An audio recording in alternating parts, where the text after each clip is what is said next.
Last episode, we have Bo clearing up the first one's messages to get the words Mara, Serenia, and Portal. Yeah, he's got no clue as to what that could possibly be. No! Was that today? This can't be happening, not now! Then his pad just beeps and he panics? So something serious is going on with him. Adora, get up! I would also like to note that when Glimmer comes to tell Adora that Bo just left, she both has the sword of protection right behind her, plus she's sleeping with a dagger. Adora has been in an extremely comfortable and luxurious environment for well over a month now, and she is still not relaxed or comfortable with it. And Glimmer's lack of reaction here tells me she definitely knew about this and just accepted it as Adora's normal behavior, which is something you'd think they'd want Adora to work against. It's Bo. He's in trouble.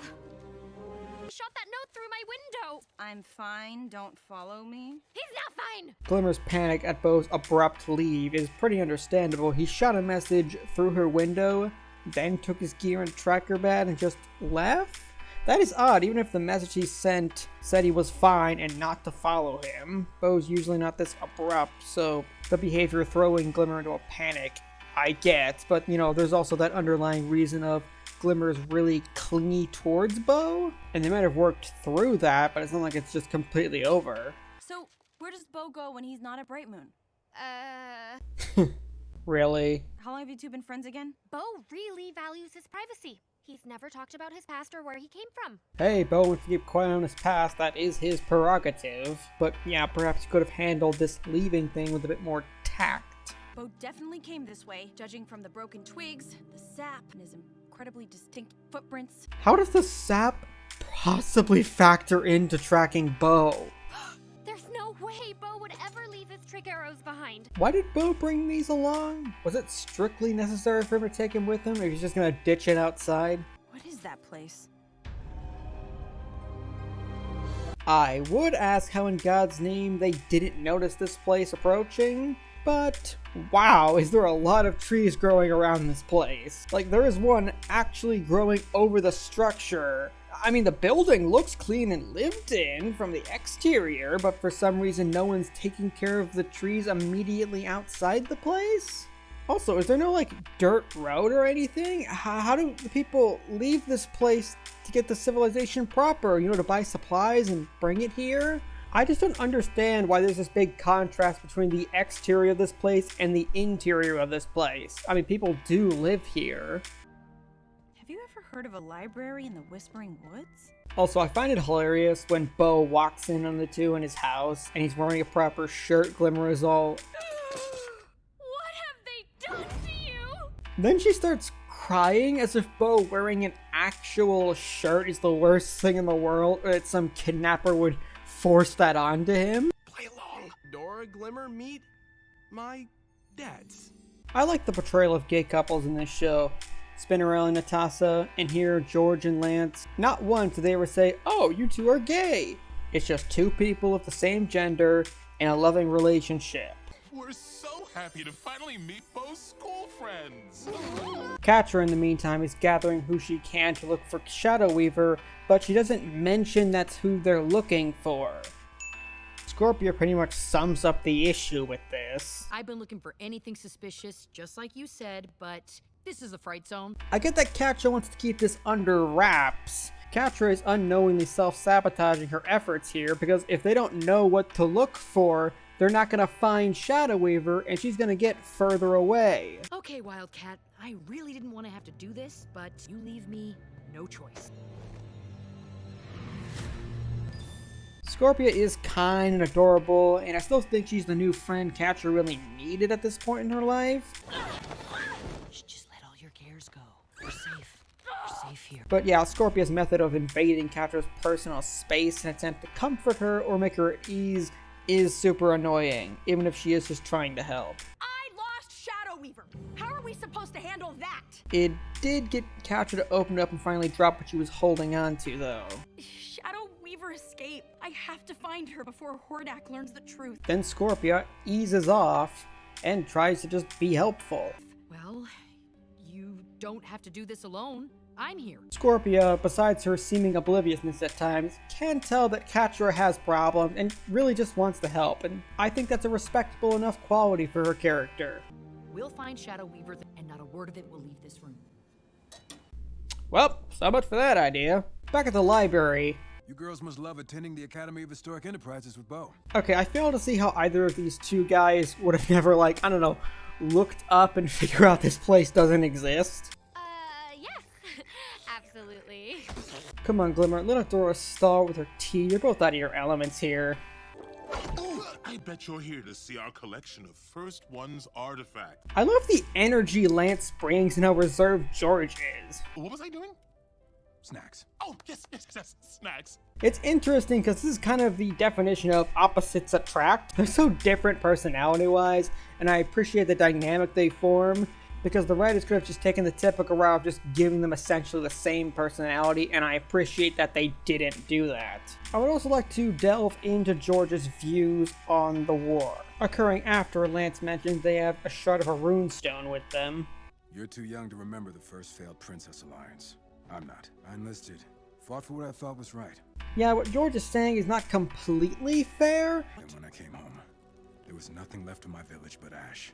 but it's also understandable when you look at it from his perspective. I vowed then that my family would never get mixed up in fighting or the princesses again. War sucks, and everyone has been saying how the Old Alliance broke apart after one major battle, and there must have been one hell of a decisive loss because everyone to say, well, so much for that, and then ditch it. Yeah, the princesses didn't start the conflict nor torch George's town, but it's interesting to see the disillusionment with conflict being portrayed from the perspective of a ground-level soldier who likely went into it with stars in his eyes, then left with gut punches and misery. Because the princesses are the ones that are supposed to sort out major issues, and not only did they fail to do that with the Horde when it was kicking off its war, but the vast majority of them just gave up. I know what'll lighten the mood. Baby pictures. I've got some great ones. Ah yes, the baby pictures thing. One of the most cliche things when meeting someone else's family in fiction. I'm gonna show Adoring Glimmer my room now. I want to see the bubble baths. Accurate reactions from everyone. And here we get some on Bo's backstory. His parents wanted him to be a historian and take over the library, and Bo just didn't want that. This is why you never talked about your past? I thought it was because it was dark and painful for you. I am so glad the writers didn't just do the usual thing of just giving Bo a dark or somewhat sad past, because I find this one so much better. Bo's dad's wanting him to be a historian like his 13 other brothers, yet that's not what Bo wanted, and with George's views on the war, I can definitely see why Bo would think they wouldn't like him going off to a conflict that he specifically lost faith in. I secretly taught myself archery, ran away, and pretended I was at a made-up boarding school. If you recalled back in Ep 6 of this series, I said that Bo felt pretty arced out as a character. This is where those feelings first formed. He lived with loving parents, but didn't want to follow their plans for him, so Bo made up a boarding school and left to join a conflict and fight for what he thought was right. With no skills, mind you, teaching himself archery, either with a bow he purchased with his family's tuition money, or maybe made one with the knowledge he gleaned from the library, where he then met Glimmer and Brightmoon at some point, likely while practicing. In Ep 2 of this season, he mentioned how Glimmer used to collect any arrows he'd lose. Then he also taught himself how technology worked and how to make trick arrows and whatnot, likely by cramming information from books. This is what I enjoy about Bo. He's someone who's mostly gone through his developmental phase, and is the most mature and reasonable of the trio. No serious issues to work through, not because he doesn't have any, or didn't, he's just done a lot of his arc already. You know how Bo is. Shy, quiet, not too many friends. From his letters, it sounds like you really brought him out of his shell. What George says is nothing like the Bo we know, so there was something the guy worked against when he meant Glimmer. And I find it cool they made one member of this trio mostly arced out already. Besides, my dads have the biggest collection of First One's artifacts and writings in Etheria. Okay, but why not bring Adora at least? This is the perfect place to look for answers about She-ra, the Mara message. Why didn't Bo bring Adora then? She can literally read that stuff.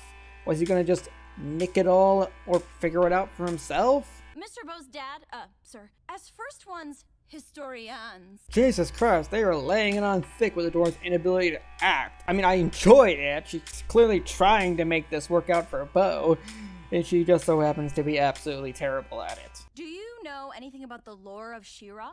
Yeah, we get some lore and it's fine, but it's the kind where it doesn't really answer any of our questions. So they start looking through all that text, and Adora lets loose that she can read the dead language. Wait, you can read First One's writing? What does it say? It says lunch. Again, love the personality differences and dynamic between these two. Oh no, I thought it said love. You thought it said... Also, they take Adora away to help with something, and Bo and Glimmer are there, and there's this scene change as if they're staying there for quite some time looking through these. But next we see Adora, she's literally upstairs looking at a sphere with them. So why is there this scene transition as if it's been a while? Onward, best research squad! Oh, so that's where Bo gets it from. What's up with you? You have a secret family? Then we get this moment between Bo and Glimmer. I mean, it was coming the moment Glim met his fathers and learned he had 13 brothers he never mentioned. And you're supposed to be a historian? And you never told me about any of this! Again, Bo doesn't, nor does anyone, have to display their entire life story if they don't want to. It's not a requirement for when you're friends with somebody. Although, considering how big of a shock this is, Glimmer's feelings are entirely understandable. I act like someone I'm not with my family because the truth would hurt them. This whole episode feels as if it's a climax for Bo's character arc we never saw, and I wish we could, but hey, it's not strictly necessary they show it. And it's making you miserable. Your dads love you. I'm sure they'll love the real you too. And I can understand, if not fully agree, with why Bo just won't tell his dad. He's completely afraid of their response, even though keeping it a secret will only likely create more problems, because he eventually has to tell them. This was found in the same dig site as the runestone shard. And then we have the sphere Lance brought Adora to check out, and it's a First One security bug and starts wrecking the place. I mean, who didn't know that Adora was going to have to transform? Glimmer teleports and lets off her Sparkles. and Bo is going to have a lot of explaining to do this episode. So now this thing, which is called an elemental for some reason, though I don't see what's elemental about it, starts wrecking the place. And here's the next funniest and stupidest scene in this whole show. Bo is trying to reach his gear he hid earlier, but can't. And instead of just maneuvering around to the side to pull it out from under there, Bo rips off the lower half of his shirt, and they frame it as such a big deal for some reason.